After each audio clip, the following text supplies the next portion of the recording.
Kasunod po ng malakihang taas presyo sa petrolyo, ang Meralco naman ang nag-anunsyo ng dagdag singil. Pero wala pa dyan ang epekto ng gulo sa gitnang silangan. Ayon naman sa DTI, posible ring magmahal ang ilang pangunahing bilihin. Saksi si Marie Zumali. May negosyong barberya si Benji. Bumili raw siya ng generator para mas makatipid sa kuryente. Ang kaso, Tumaas naman yung gasolina ngayon. Kaya di ko alam paano nagagawin ngayon. ngayon pa nga lang daw hirap na siyang magbayad. Kaya umabot na sa mahigit 87,000 pesos ang naipong bayarin nitong nakaraang 5 buwan. Kaunting higpit pa ng senturuan dahil nag-anunsyo na ng dagdag singil sa kuryente ang Meralco. Tumaas daw kasi ang transmission at generation charge.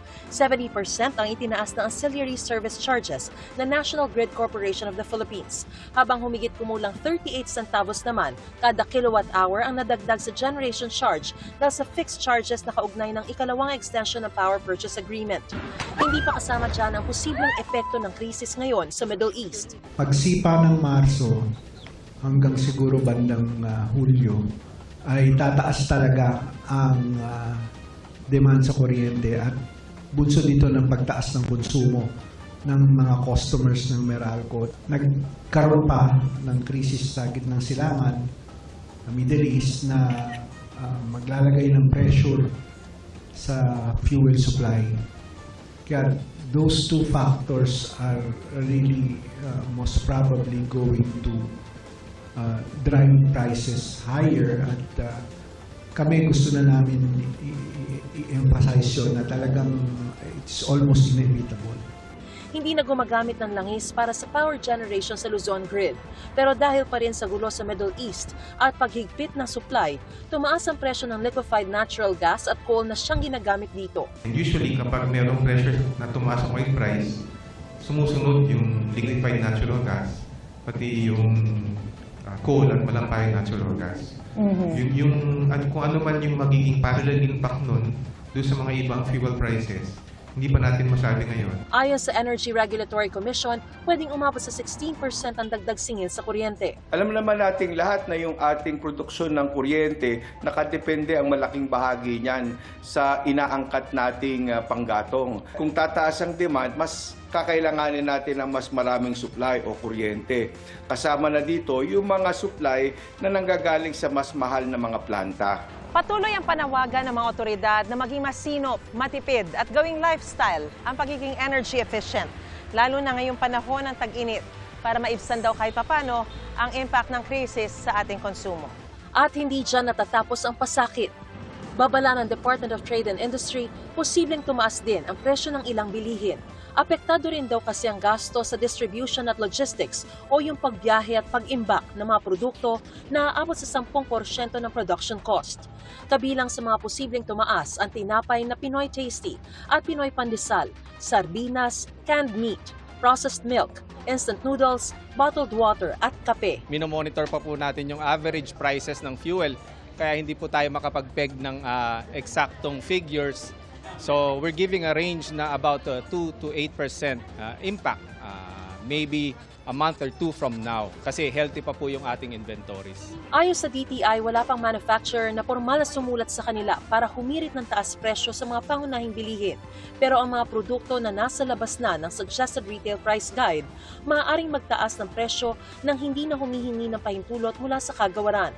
I guess they're all trying to figure out the degree of uncertainty and if it's worth taking the risk right now to increase or adjust prices this early. The last thing we need to do is to panic buy, because that will immediately increase prices because there'll be a lack of supply.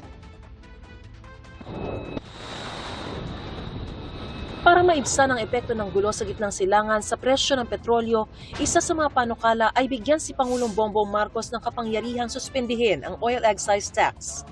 Kung sakali, 6 pesos ang inaasahang mababawas sa kada litro ng diesel at 10 pesos naman sa gasolina. No objection. The motion is likewise approved. Lusot na sa House Committee on Ways and Means ang inaprubahang substitute bill.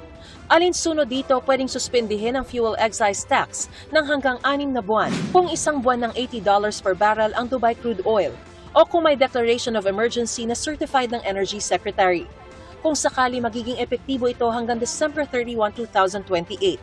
Pwede itong i-extend ng Congress but not more than 1 year pwede ring bawiin ng Kongreso at any point in time, even within the 6 months, pag nakikita rin ng Kongreso na hindi na ito necessary. Kailangan ding iulat ng Pangulo sa Kongreso ang tungkol sa implementasyon nito, kabilang na walang kita sa gobyerno at ang epekto nito sa ekonomiya. Pero mararamdaman ba agad ang pag-alis o pagbawas ng excise tax?